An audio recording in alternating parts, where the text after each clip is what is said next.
Muito bem, Rádio Arquitetura, Rádio das Mentes Criativas, uma ótima tarde para você, entrando no ar mais uma edição do programa Trajetória, aqui pela sua rádio arquitetura.com.br, neste primeiro dia do mês de setembro de 2020, a temperatura aqui na Grande Porto Alegre está em 20 graus e 2 décimos, tempo nublado ainda aqui na Grande Porto Alegre, com previsão de chuva até o decorrer no decorrer do dia, né? Ainda temos esta previsão. Está começando mais um programa Trajetória aqui pela sua Rádio Arquitetura. Lembrando que o programa Trajetória tem o patrocínio da Mariani Home Store. Ao se aproximar dos seus 25 anos, a Mariani Home Store se reposiciona focando em dois segmentos importantes: a linha voltada à decoração e a dispositores para lojas.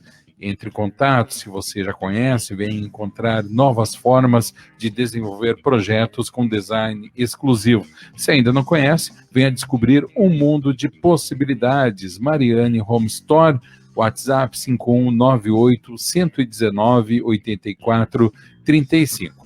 E também com a gente, no patrocínio do programa Trajetória, os nossos queridos amigos da Porto Windows by Denise Mesquita, uma nova maneira de olhar o mundo, 12 anos no mercado, com excelência no atendimento, produtos de altíssimo padrão, instalação impecável, vestindo seu ambiente com grande cuidado nos detalhes.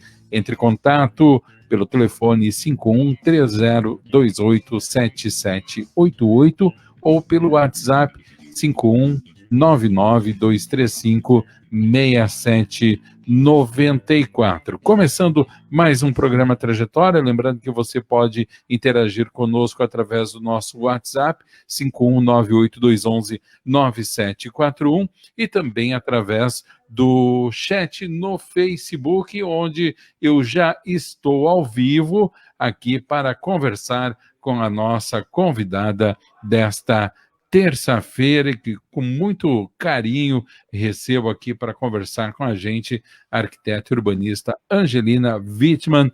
Boa tarde, Angelina. Boa tarde, Alexandre Zebold. Em alemão é Zebold. Pois é, tu sabe que eu passei grande parte da minha vida, Angelina, falando meu nome de uma maneira. Daí, e meu pai, eu acho que nunca soube exatamente como é que era a pronúncia, né? Eu sei que uma vez eu fui, e eu pronunciava Sebold. E tu sabe que eu fui uma vez participar de um coral e o maestro do coral disse, não, tu tá pronunciando errado o teu sobrenome, ele é alemão, né? Eu disse, como? Daí ele pronunciou desse jeito. Agora, hoje em dia, eu não, olha... Desde que me chame, tá valendo, né? Lembra da casa. Da casa, Zebold. Mas que bom e que honra estar aqui conversando com você um dia antes do aniversário da cidade de Blumenau. Ah, nem me fala. Blumenau, que tu sabe que eu guardo boas recordações.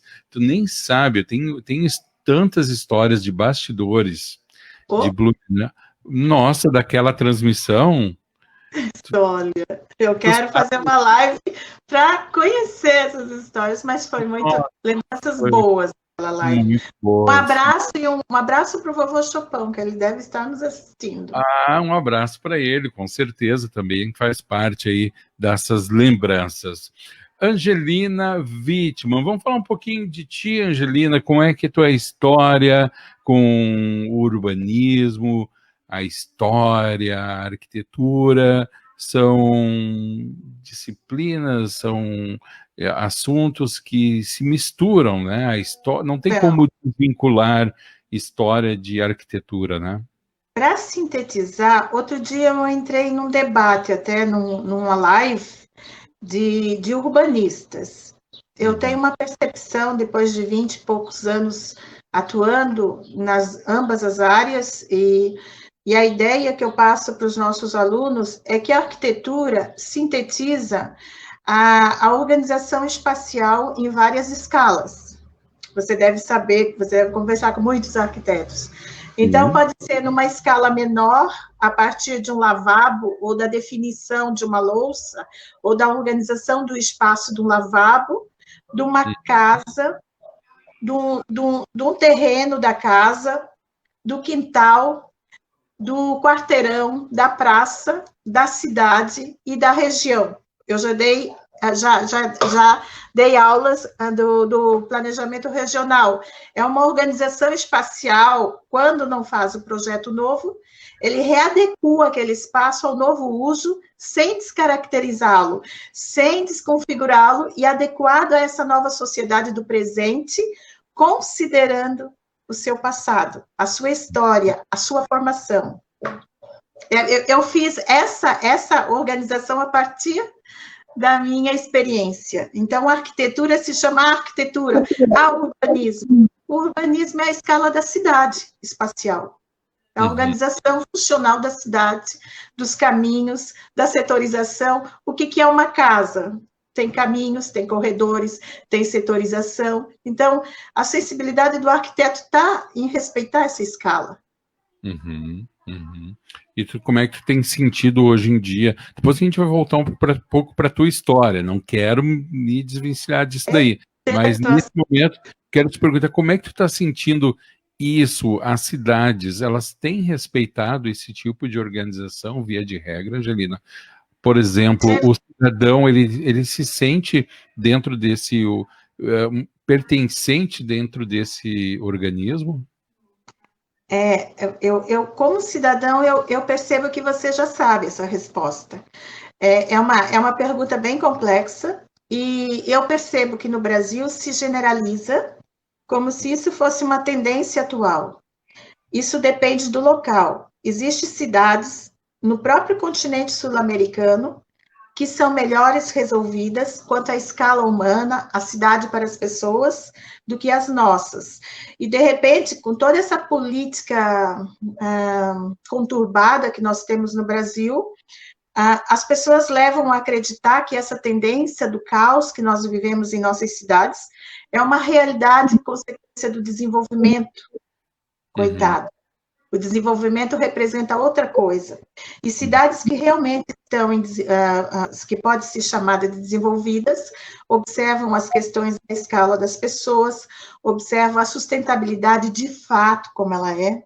Nós usamos a sustentabilidade como um slogan chique, que traz dinheiro para as regiões, e nas práticas, por trás das portas, das paredes e dos muros são outras. Isso a gente debate muito aqui, né, Angelina? O quanto as empresas e o poder público estão envolvidos de fato com esses temas, né? O quanto isso não passa de apenas algo que para ser colocado na vitrine, né, e na prática lá dentro do portão para dentro se faça outra coisa, né? É bem complexo, Alexandre. Envolve as políticas das esferas federais, estaduais e locais. De repente, essa política regional e local, ela foi reorganizada de uma forma diferente, que esses municípios e essas cidades precisam se degladiar entre si para atrair um capital, para atrair um investimento. Ao mesmo tempo, elas têm que se unir forças em função da cultura, do perfil, da identidade cultural. Então, é um ir e vir muito complexo, que isso é para poucos entender. Isso é muito complexo. E consequência é o que nós temos aí nas nossas cidades. E me diz uma coisa, Angelina, em que momento da tua vida tu descobriu ou tu te deu conta que tu queria entrar nessa seara, né, nessa batalha sem fim que é arquitetura e urbanismo? Quando eu descobri, eu nem sabia que existia o curso de arquitetura. Eu era pequena. É mesmo, desde pequena? Então, quando eu observo uma criança hoje, observando as casas, olhando os volumes, organizando os layouts da casa, mudando móveis, desenhando bem, gostando de desenhar, As pessoas hoje falam que o arquiteto não precisa desenhar, mas a criação começa no croquis. A mão da gente é viva como o cara que psicografa e gosta de desenhar e gosta de observar. Eu andava naquelas ruas antigas de Florianópolis, olhando dentro das casas, que era uma época que dava de olhar para dentro das casas, porque as janelas eram abertas para a rua, e aquele bando de pardais voando. Então, quando fui escolher o colegial, eu escolhi edificações, mas eu escolhi porque eu soube que tinha desenho e tinha casas e tinha... E aí eu fui... A minha mãe disse que não era para mim fazer edificações porque não tinha emprego. E aí eu fiz eletrotécnica, na antiga Escola Técnica Federal de Santa Catarina. Vim estagiar em Blumenau em 81, e depois surgiu o curso de arquitetura aqui quando eu tinha 2 filhos pequenos. Falei com o meu marido, ele disse, eu te dou total força se você quiser fazer. Entrei na primeira turma, e era aquilo que eu queria. Então, hoje o meu trabalho é uma forma de interagir, e de melhorar, não é a pretensão, tá? Mas eu uso a profissão docência agora, porque eu desisti um pouco da prática na administração pública, porque uma pessoa sozinha lá não faz verão. Tem que ter uma organização, tem que... Então, eu resolvi investir na educação e na formação desses novos arquitetos. E eu enfrento, eu mostro, e não é lá para estar ganhando salário, eu sinto vontade de como é que é, de passar esse conteúdo, passar essa percepção, e eu acredito nesses jovens que vai mudar alguma coisa ali na frente. Quando a gente vê eu vou me apropriar de um termo que tu usou, que eu achei muito bacana, tá? Para formular essa pergunta. Quando a gente passa numa rua da cidade, ela não é apenas uma rua na cidade, ela conta uma história. Ela pode estar naquele momento coberta por um asfalto fresco ainda, mas por baixo há camadas de história que contam a história daquela comunidade, né? Generalizando. E tu falou em psicografia, né? Fiz essa analogia com a psicografia. Eu te pergunto, no teu ponto de vista, porque a arquitetura também é muito do legado que nos deixam, né? Essa psicografia arquitetônica, ela está sendo respeitada hoje em dia, Angelina? Sempre depende do local. As pessoas que estão desrespeitando essa psicografia arquitetônica aqui vão olhar lá na Europa aquelas milenares, e geralmente são aqueles que constroem em cima da nossa aqui, que só tem 50, 60, 70, 80 anos. Essa história na cidade, pelo menos o centro histórico de cada cidade, ele é importante, ele tem relação com a saúde pública, Alexandre. Porque a saúde pública mental da pessoa tem relação ao lugar, a casa da avó, a casa da nona, a casa da oma. Tanto que pessoas que moram em grandes centros desprovidos de identidade deixam as pessoas com algumas doenças, que se diz que são doenças atuais. E locais bucólicos, onde existe essa psicografia de outros tempos, essa característica do colo da mãe, da mesa familiar, da mesa que a família se reunia, esse inconsciente que tem nas pessoas, ele pode dizer que não faz falta, que isso é coisa do passado. Me chamam às vezes, eu faço de conta que eu não interfere, lá vai a pessoa que gosta de coisa velha. Eu sou arquiteta que projeto, e eu projeto coisas novas, com respeito e complemento com essa história que está na paisagem, sabe? Isso é saúde pública, Alexandre, e as pessoas que podem vão ver isso nas outras cidades que mantêm isso. Ser turista lá. Sim, é aquela nossa mania de sempre supervalorizar o que é de fora, e o que é nosso a gente trata com um certo... né, desprezo, um certo até desrespeito, né? É que, de certa forma, nós vivemos num sistema que fazem os jovens crescer, que eles precisam para mostrar que são, aqui na nossa sociedade. Por exemplo, eu tenho muito contato com a Alemanha, minha pesquisa tem muito contato com a Alemanha, e lá eles também são capitalistas. mas faz parte de uma educação, e faz parte da educação, que a história e a tradição são importantes para a educação e para a saúde das pessoas. As pessoas...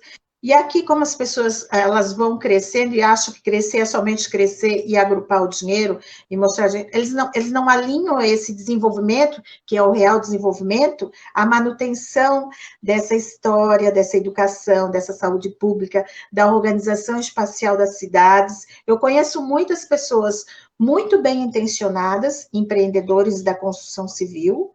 No entanto, eles não têm esse entendimento e não tem como fazer isso acontecer. E, no entanto, eles não saem lá da Europa. Então, é uma questão de educação até, e foi um dos motivos que me levou à sala de aula, que me levou a fazer o blog. Aí o pessoal, eu bati mais que eu sou arquiteta, porque o pessoal pensava que eu era historiadora. Não, gente, a cidade tem cheiro, eu já falei para você, a cidade tem cheiro, eu sou urbanista, eu sou arquiteta, tem melodia, tem espaço psicografado. Quando nós organizamos uma cidade, nós temos que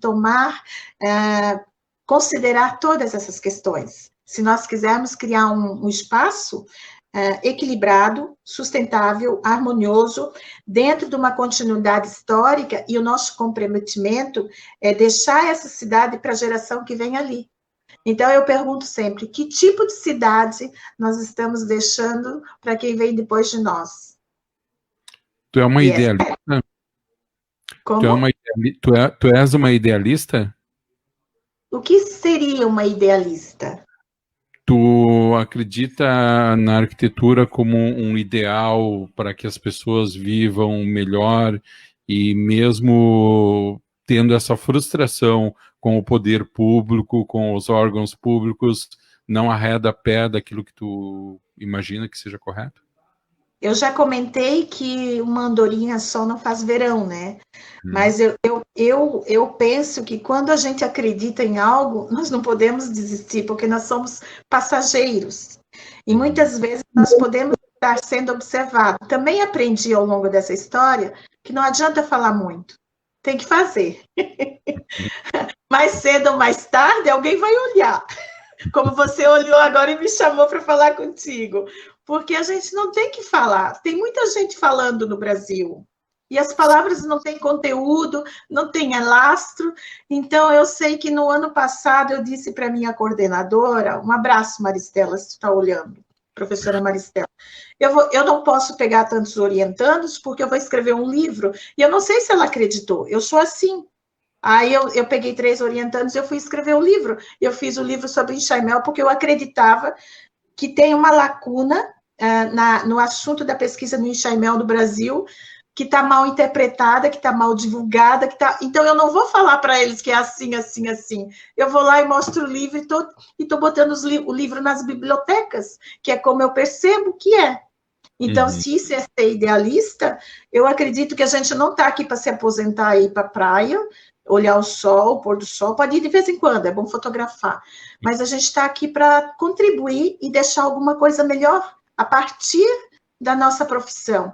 E se eu gosto de arquitetura, que prazer isso me dá. Isso é ser idealista? É. Eu acho que é. Mas não é, para mim, ser idealista não é uma coisa ruim, viu? Eu acho que, na verdade, tu ter um ideal, mesmo que ele seja, não é o teu caso, mas mesmo que ele seja utópico, né, Angelina, é uma força motriz para os nossos atos, né? É ter um objetivo, e ele sendo algo como tem que ser, algo ético, correto, abrangente. Gosta de história? Adoro. Se você ler um pouquinho de história, você percebe que no momento contemporâneo de cada período, as pessoas que quebram paradigmas são os idealistas.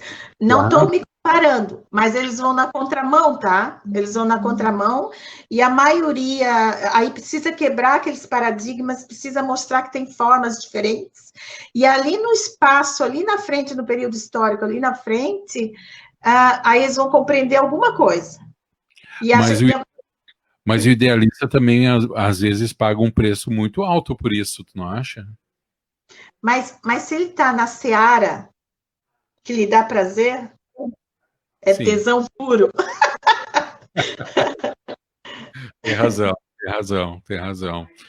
Tá, e me diz uma coisa, e essa paixão, falando, né, falando em paixões pela cultura alemã, ela surge quando na tua vida e quando tu começa a direcionar também parte da tua carreira para essas pesquisas, esses estudos, essas, até eu vou chamar de investigações.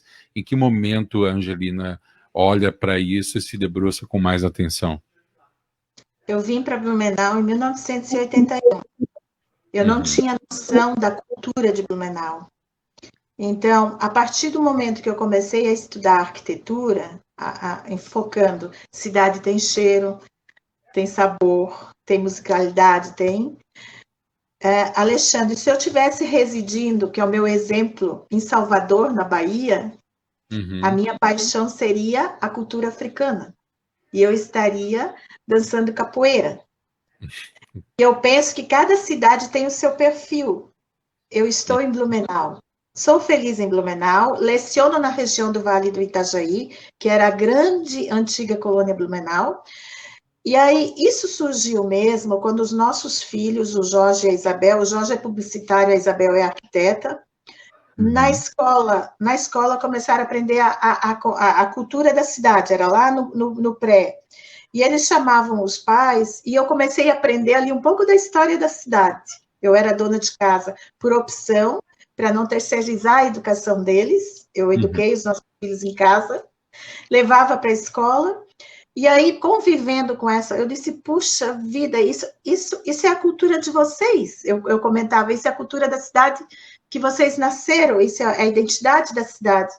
E quando eu fui fazer arquitetura, que eles já estudavam, eu fui fazer arquitetura nesse período, lá na arquitetura aí veio toda a solidificação. Nesse período também ressurgiu as festas em função do Oktoberfest, que foi um palco que fez ressurgir cultura, uma cultura que foi abafada num período histórico aqui na cidade. E, de repente, eu pensei que as pessoas tinham que gostar de fazer isso pela identidade da cidade que sofreu uma guinada. E eu resolvi, eu me emocionava com aquilo. Isso é a cultura de vocês. O marido tem avós que nasceram na Alemanha, tem pais que. Ele tem contato direto com familiares. E uma vez conhecendo o país, eu achei muitas vezes que eu era errada aqui como urbanista e observando a realidade da Alemanha lá. O objetivo não é gastar em obras mirabolantes, mas organizar os espaços para as pessoas. Existem as cidades todas ligadas por ciclovia, macadamizadas. O importante é a espacialização, mas que elas existam, que elas estejam disponíveis. E Uhum. aqui nós temos tanta dificuldade para fazer isso. Então foi assim que surgiu. Quando tu fala de um abafamento de uma cultura alemã dentro de um determinado período histórico, tu estás falando no período da Segunda Guerra? Mais ou menos junto, porque o nacionalismo veio com Getúlio Vargas.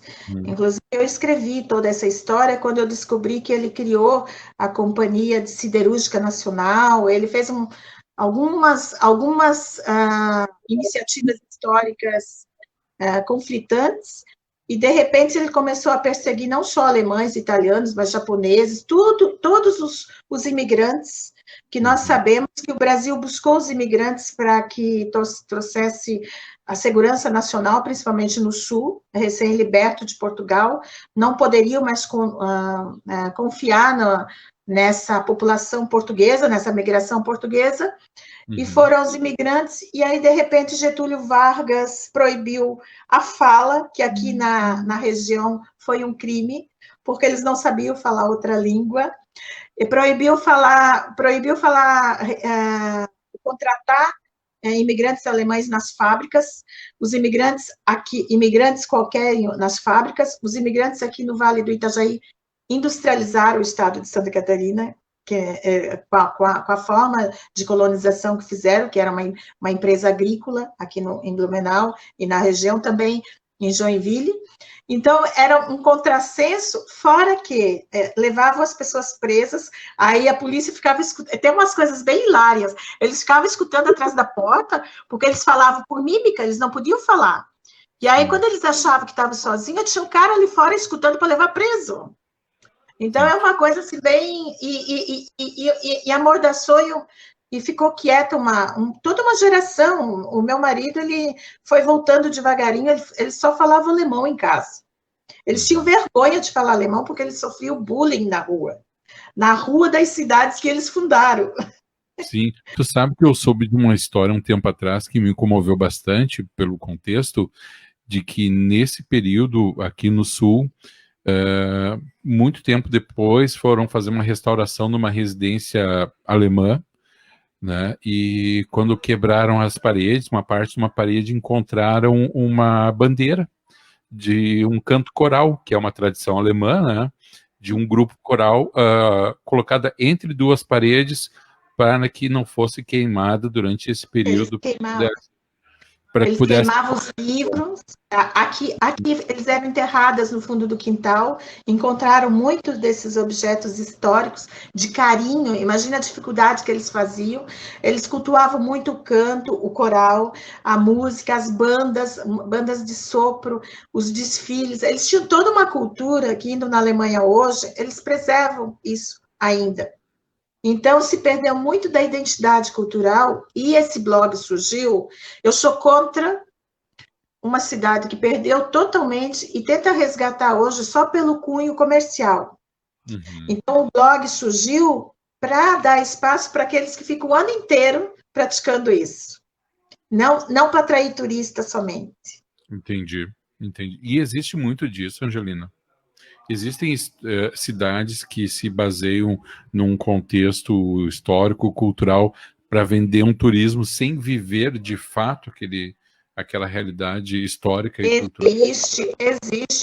A gente percebe comissões aqui no Vale do Itajaí que vêm estudar como deve ser feito.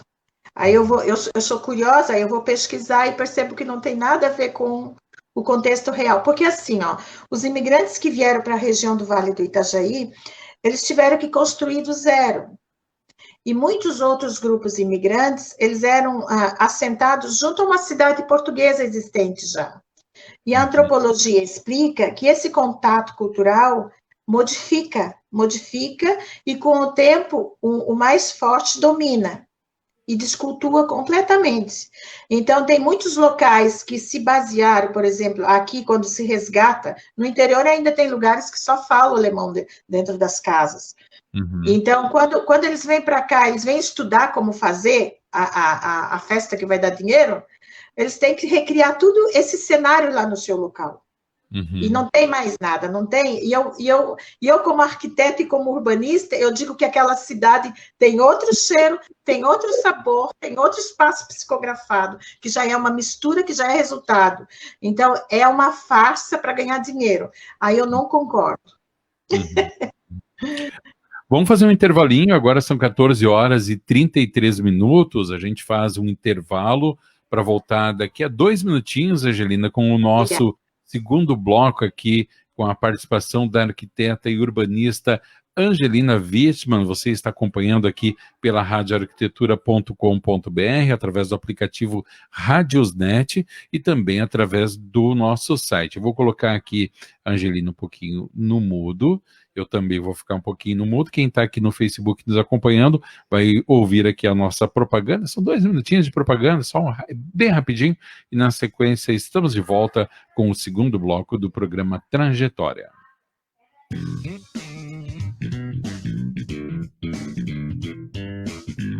Você está ouvindo o programa Trajetória. Música, conhecimento e descontração aqui na Arquitetura. Rádio Arquitetura tem o apoio institucional da SET Experience e Plena Madeira Design.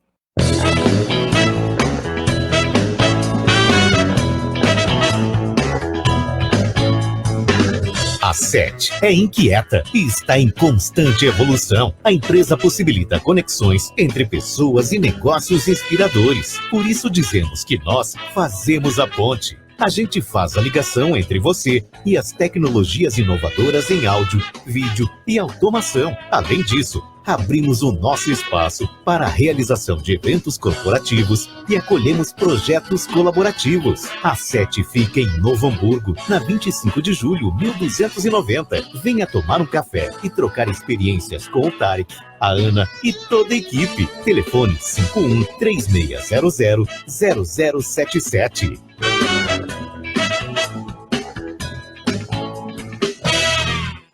Não saia daí, daqui a pouco estamos de volta.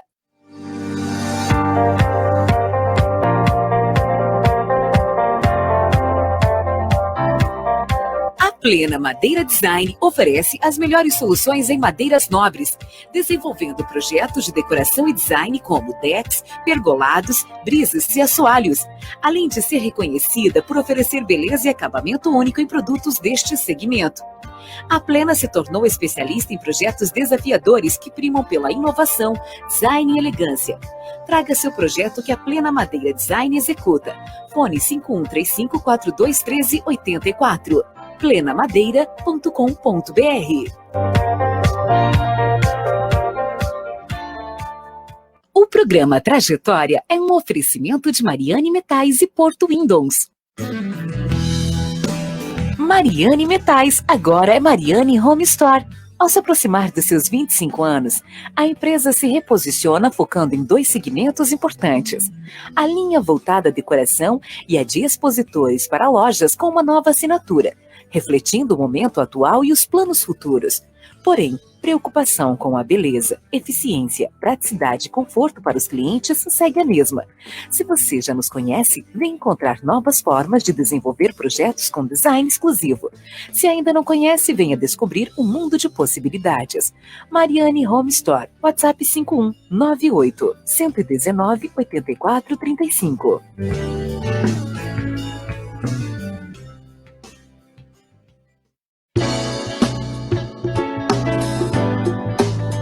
Porto Windows, cortinas e persianas. 12 anos no mercado com excelência no atendimento. Produtos de alto padrão, instalação impecável. Vestimos seu ambiente com grande cuidado nos detalhes. Temos soluções eficientes para as necessidades de controle de luminosidade, proteção solar, questões térmicas e acústicas, motorização e automação, sem descuidar da elegância, conforto e personalização dos ambientes. Porto Windows, uma nova maneira de olhar o mundo. Telefone 51-3028-7788 ou acesse www.portowindows.com.br. Fique agora com o segundo bloco do programa.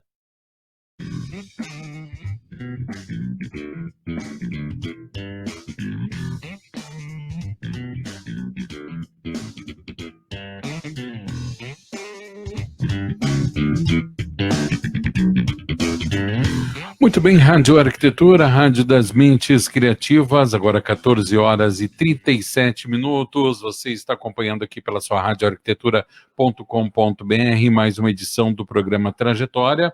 Hoje recebendo para conversar com a gente nesta tarde de terça-feira, a arquiteta e urbanista Angelina Wittmann. Lembrando que você pode participar aqui do nosso programa, mandando suas perguntas, seus comentários pelo Facebook, ali no chat do Facebook, também através do nosso WhatsApp 51982119741. Lembrando que o programa Trajetória tem o patrocínio dos nossos caros amigos da Mariane Home Store e também da Porto Windows by Denise Mesquita. Angelina, a arquitetura hoje para ti, a que está sendo praticada, tu que és uma estudiosa, que és uma pesquisadora, que és uma apaixonada pelo patrimônio histórico e cultural, eu vou te fazer uma pergunta que é uma pergunta bem de leigo mesmo, muito leigo. Essas são boas. Essas são boas? É boas, o pessoal se diverte, né? Não. A arquitetura que se faz hoje, a nossa arquitetura contemporânea, atual, moderna, ela vira, de qualquer forma, Angelina, com o passar do tempo, vira uma arquitetura histórica? Existe algum valor histórico embutido nisso, ou só o que já passou e que a gente consegue considerar como patrimônio histórico? É uma pergunta muito inteligente. Ah, não vem, eu falei que era de leigo, não. Para que eu pudesse escrever sobre a casa em Chaimel, eu não conseguia admitir que as pessoas falavam que o enxaimel surgiu na Idade Média, porque nasceu antes o ovo ou a galinha. Mas da onde nasceu da Idade Média? O cara resolveu treliçar o pau lá e preencher com... Como assim? E aí eu fui atrás desse fio condutor. Eu fui atrás, fui parar lá no período neolítico, onde não existiam cavernas, onde não existiam pedras, mas existiam muitas florestas. Então, na mesma época, hoje o que vem até nós? Os homens das cavernas, os homens da época da pedra, mas nessa época surgia uma técnica construtiva que evoluiu ao longo desse tempo, e no momento presente é a tipologia mais sustentável, aonde surgiu outras tipologias, como wood frame, que é a partir de estrutura de madeira e fechamento com painéis feito de materiais industrializados e resíduos de madeira, steel frame, são consequências dessa evolução histórica que começou lá na época que o homem vivia nas cavernas. No entanto, era algo paralelo. O homem é muito inteligente, Alexandre. Quando não tem o material, ele sabe mexer a técnica e ele vai produzindo e vai se adequando àquilo, enquanto material. Agora, a tua pergunta está relacionada aos períodos históricos. Em cada região se desenvolveu de uma forma. Por exemplo, a casa em Chaimel, que eu acabei de investigar, ela se desenvolveu em todos os continentes de uma forma. Nós estudamos da Alemanha, porque é aquela que veio para cá. E até hoje é feita no Japão, até hoje, em todos os continentes onde não tinha pedra, tinha árvore, e da árvore saía a técnica construtiva. E ao longo desses períodos históricos, em cada região também, e nós, por herança, estudamos os períodos históricos da Europa.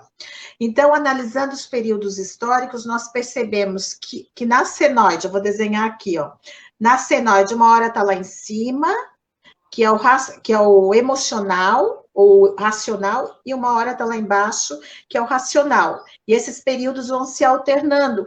E é interessante que isso acontece realmente. Se você pegar só aqui do mais recente, nós vamos perceber o Renascimento racional, o Barroco emocional. E aí ela vai mudando. Existe no meio da transição, tem aquilo que não é nenhum nem outro, mas é uma mistura, é uma busca, é a transformação, é a quebra de paradigmas, é onde tem muitos ecléticos, onde as pessoas não sabem o que definir. Então, nós agora, nesse momento presente, por isso que a tua pergunta é muito boa, nós estamos junto dessa linha e definindo a senoide. Então, nós temos muitos ecléticos, nós temos uma mudança muito grande nessa sociedade que se automatizou. De repente, a gente está dando aula de dentro da nossa casa, coisa que nem se imaginava há um tempo atrás.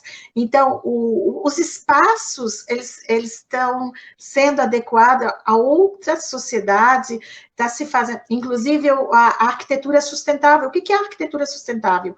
Eu estava lendo um texto aí para fazer um artigo sobre essa arquitetura em Chaimel sustentável, e nesse texto dizia que na Alemanha não se admite mais demolição de modo algum, seja histórica ou não histórica, porque é desperdício de material que reporta ao desperdício de energia. Então, esse profissional da arquitetura precisa reciclar esse espaço com inteligência, com sensibilidade, e agora você imagina que tipo de arquitetura vai sair daí. Então, não tem nada definido, porque nós estamos entre uma senoide emocional e entre a senoide racional, e a gente está criando alguma coisa ali no meio, e o nome que se sobressair ali e teimar e criar alguma coisa muito diferente, vai ser o nome daquela nova senoide. E aí, isso ali vai entrar para a história. Nós caímos numa espécie de limbo. É isso mesmo. E olha a responsabilidade. E tu pode ver que isso não acontece só na arquitetura. As pessoas andam perdidas.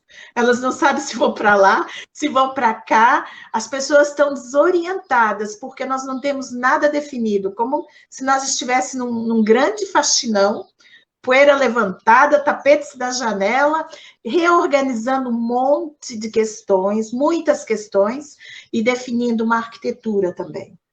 Que nós vamos definir. Dizem alguns que a sociedade será melhor depois dessa bagunça, eu não sei. Tu sabe que eu tenho uma percepção que é muito mais baseada naquilo que eu quero do que qualquer tipo de evidência. E eu vou aproveitar então a tua presença para poder validar ou não essa minha percepção. Muito se fala nesse momento que as pessoas estão se voltando para as suas residências, né, por conta da pandemia, e valorizando esse espaço físico onde elas estão reclusas.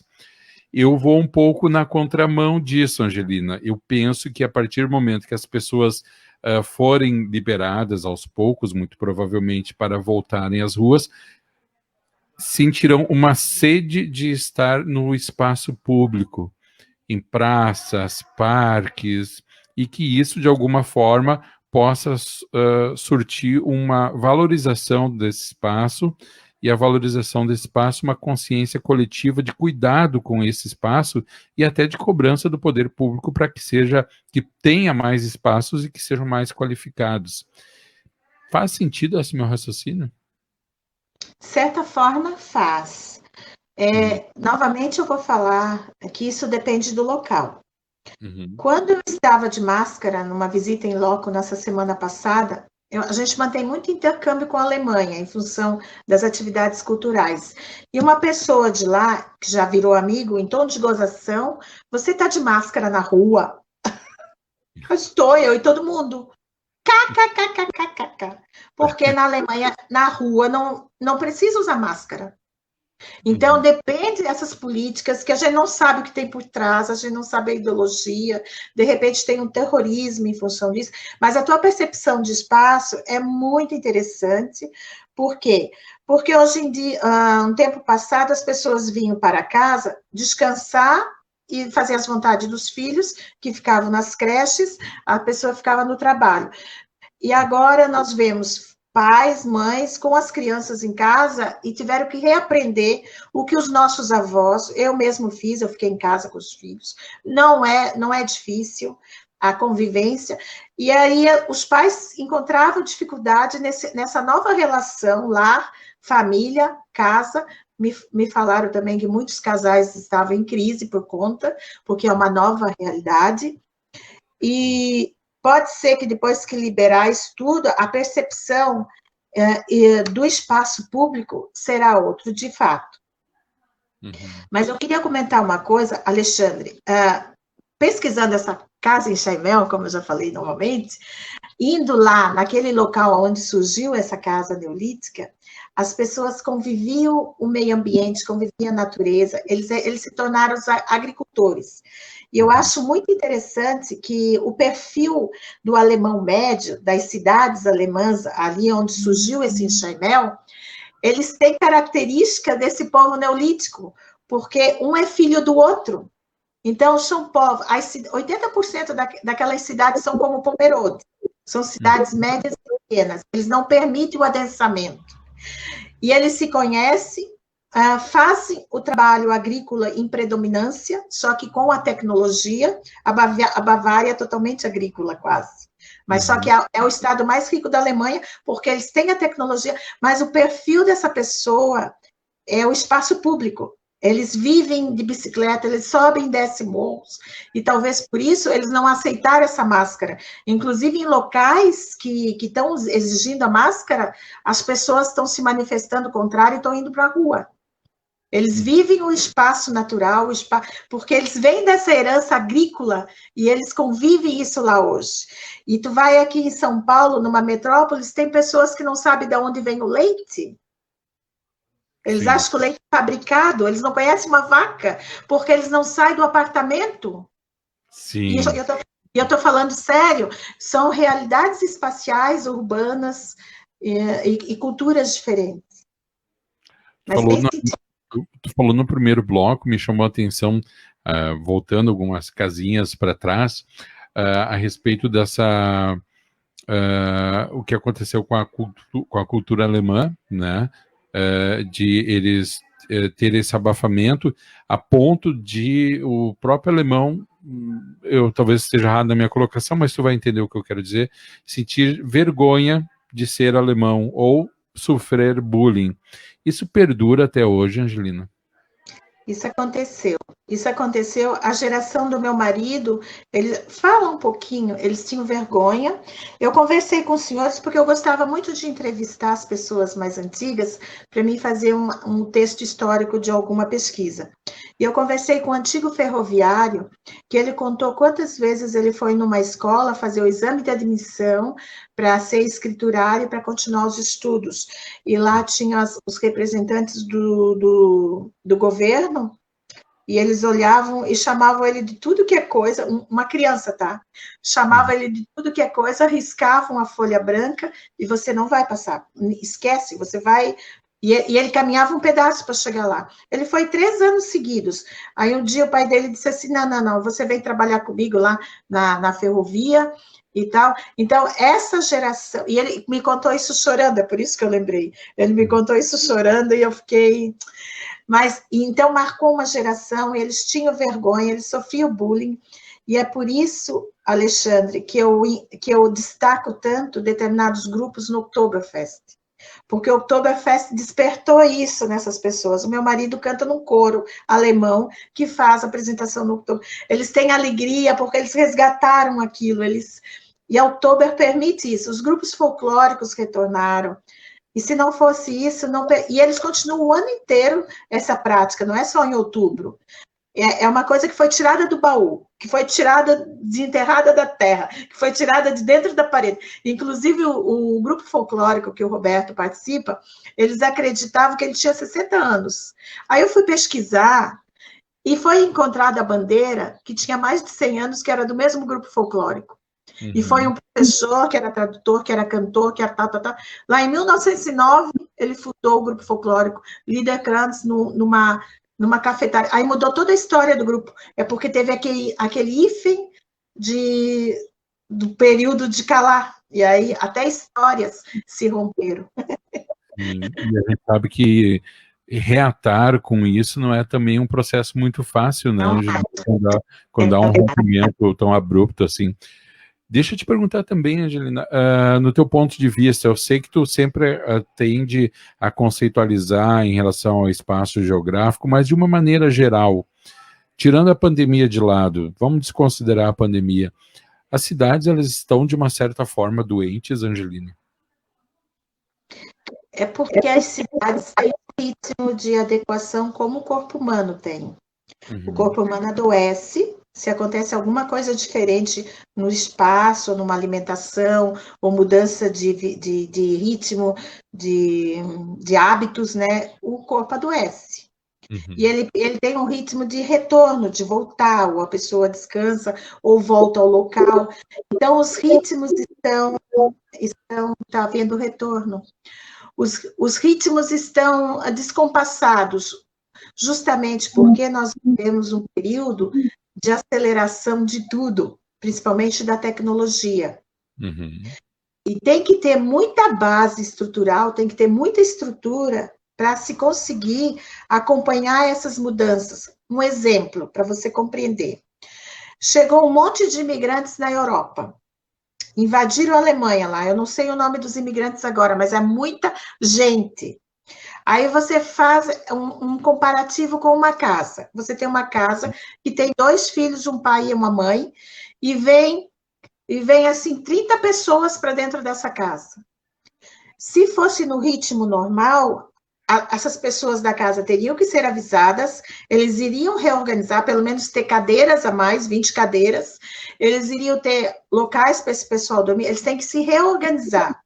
Uhum. E agora as coisas estão acontecendo tão rápido que essas pessoas chegam na casa não tem onde dormir, um dorme em cima da cabeça do outro, porque não tem tempo para essa adequação espacial que é feita a partir do urbanismo, a partir da arquitetura, não está ocorrendo tempo, e as pessoas também, não, por serem leigas, não compreendem a importância dessa ação, e aí entra a política e entra a ideologia. No momento presente, nós temos uma guerra ideológica, não só no Brasil, é internacional.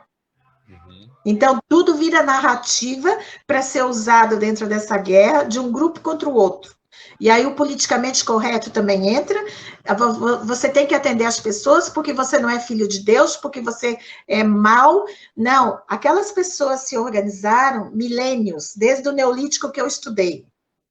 E aí, de repente, chega um grupo de pessoas e não dão tempo para eles se reorganizarem. E se eles não aceitam aquilo é porque eles não são... Eles são pessoas más, digamos assim. Uhum. Então, as cidades não estão doentes. De repente, Alexandre, faz parte desse período que a gente pegou agora, de definições, e vai chegar um dia ali na frente que todo mundo vai se entender quando a senoide estiver formada. Deixa eu te perguntar também, como é que tu, nesse momento, tem... a gente está falando em pandemia, estamos aqui no Sul já tendo um afrouxamento, né? As atividades voltando dentro de alguns procedimentos preventivos. Como é que tu atravessaste esse período, Angelina? Eu procurei não pensar. Eu esvaziei a cabeça e procurei produzir.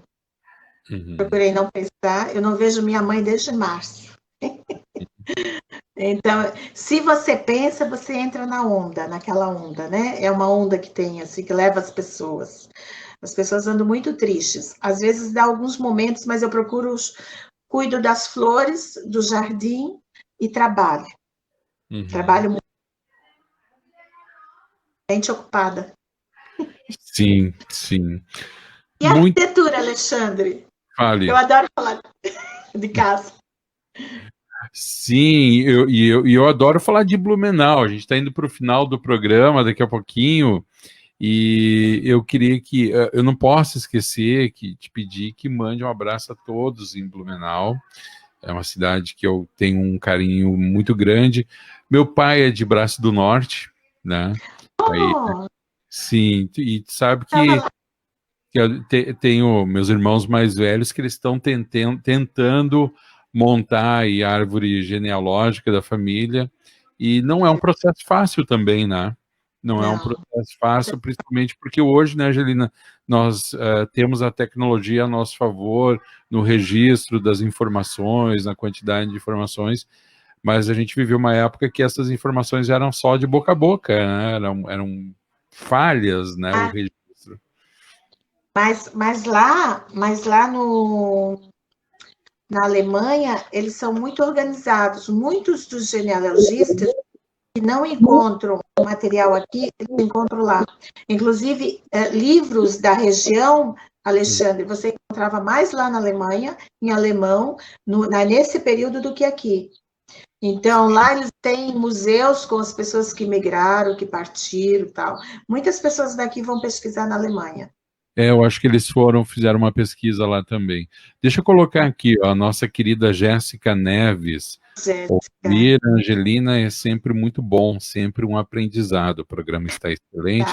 Forte abraço para vocês. Concordo com cada vírgula da Jéssica. É sempre um aprendizado e sempre o tempo passa muito depressa conversando com a Angelina, porque além de histórias para contar, ela pesquisa sobre história, é uma apaixonada por aquilo que faz. Então, quando a gente, como tu bem disseste, né? Quando a gente faz aquilo que a gente gosta, é um prazer, não é um trabalho, né?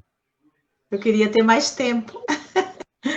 Mas olha, Alexandre, eu queria te falar também que eu gosto de projetar pelo menos uma casa por ano. Antes que tu termina, eu gosto muito de fazer a espacialização para as famílias, que é a arquitetura mesmo, na escala de casas, né? E aí, esse ano eu pensei que eu não ia receber a minha casa, porque vem Vem, e é de boca a boca, eu não faço propaganda. E surgiu a casa da Alice para fazer, então eu gosto pelo menos uma casa por ano, porque a gente gosta de dividir com docência, com pesquisa, com blog, e a arquitetura eu nunca deixei de fazer, é um prazer que eu tenho.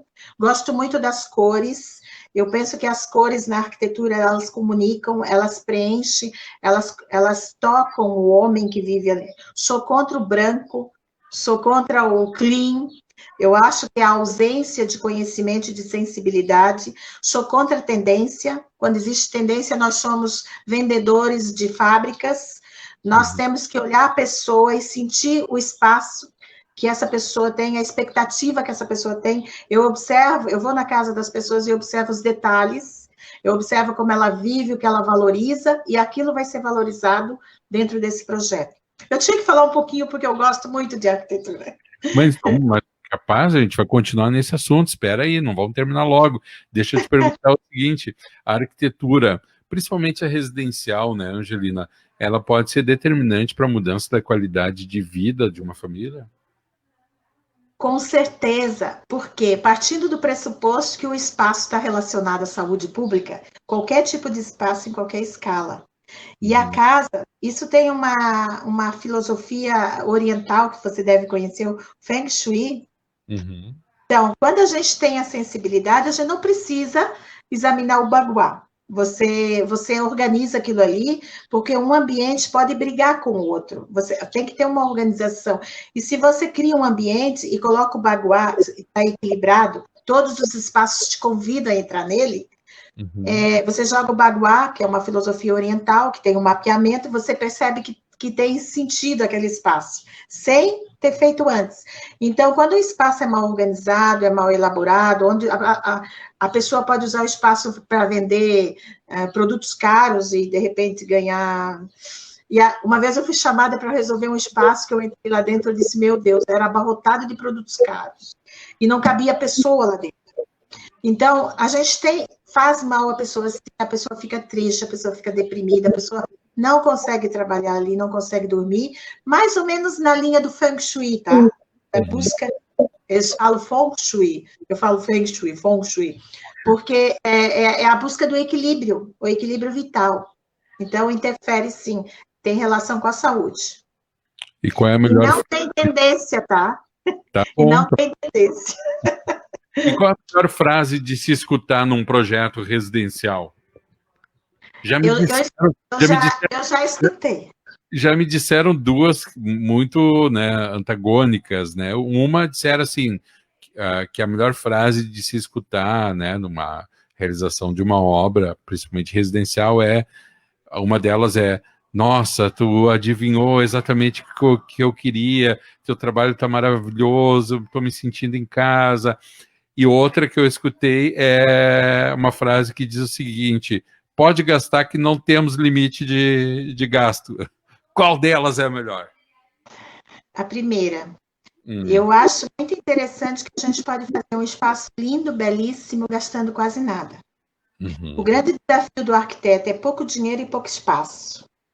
Até o espaço em demasia pode ser desafiante também, mas o pouco espaço e o pouco dinheiro, porque tem que trabalhar com a criatividade.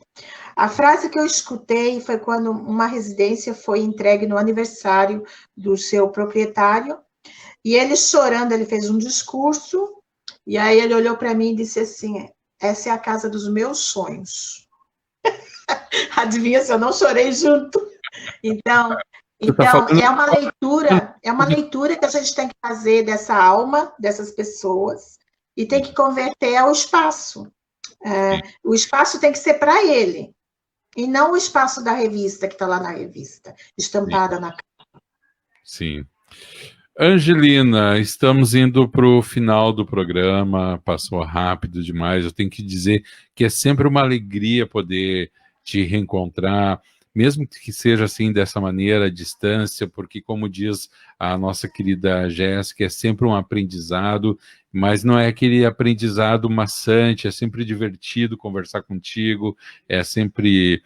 Tem um lado lúdico, tem um lado bacana e tem um lado de muito conhecimento, e eu me sinto muito orgulhoso de poder ter conversado contigo nesta terça-feira, ter te conhecido naquela ocasião lá em Blumenau, há pouco tempo também aqui no programa das Gurias, mas é sempre uma alegria que é renovada, viu? E assim, eu fico pensando se eu mereço ter sido convidada por você a participar desse programa e ter a oportunidade de falar sobre. Imagina. É uma coisa incrível isso.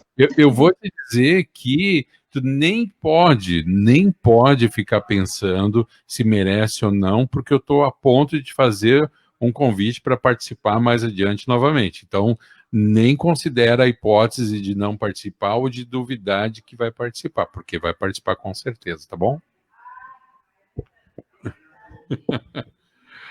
Queridona, um grande abraço para ti. Muito obrigado novamente. Olha, manda um abraço para toda aquela galera de Blumenau, que assim, ó, tô louco para tomar um chopp, mas tem que ter em Blumenau. Tá bom? Ó, e manda um abraço para Blumenau, que tem 170 anos amanhã, de história e de psicografia. Amanhã eu vou botar uma música tradicional alemã para abrir o programa em homenagem à nossa querida Blumenau, tá bom? Obrigada. Um abração, Alexandre. Abração. Jéssica, um abração, Jéssica. Amo vocês. Até. Até. Muito bem, querida Angelina Wittmann, vou tirando ela aqui, ela saiu aqui da nossa live. Você acompanhou mais uma edição do programa Trajetória aqui na sua rádio arquitetura.com.br nesta tarde de terça-feira. Eu estou meio deslocado aqui da câmera, estou tentando me localizar. Deixa eu puxar o microfone um pouquinho para cá. Agora são 15h05.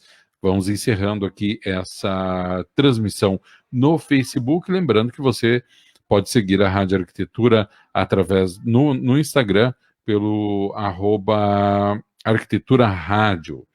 Beijo, Jéssica Neves. Obrigado a todos que acompanharam aqui no Facebook. Eu vou encerrando aqui a transmissão.